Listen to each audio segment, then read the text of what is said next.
Ah, Gladiators ako kasi, gustong-gusto ko yung pagiging versatile actress niya. Yung tipong kahit sa comedy, mapadrama, mapa-hosting, kayang-kaya niyang dalhin. As in, stand out yung performance niya parati. Then, yung flawless niyang skin, and of course, yung legs niyang napakaganda. At, yung mga treats naman na hindi ko makakalimutan sa kanya is yung tuwing pupunta kami sa house nila, siya mismo yung nagluluto. Tapos, ang sarap niya gumawa ng iced tea. Tapos, yung wala siyang kaere-ere sa katawan.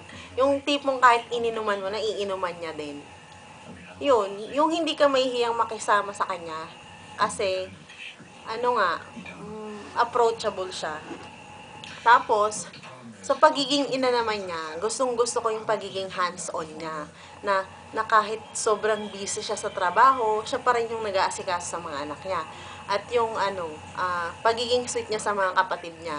Tapos yung pagiging mabait niyang anak. Yung ano nga ba yun? Yung pagiging mabait niyang anak. Yun. Yun lang. Ah, Chick, alam mo naman kung gaano kita ka-love. Ipaglalaban kita hanggang kamatayan. Kahit patayan, ilalaban kita. Miss na kita. See you soon. I love you. Bye-bye.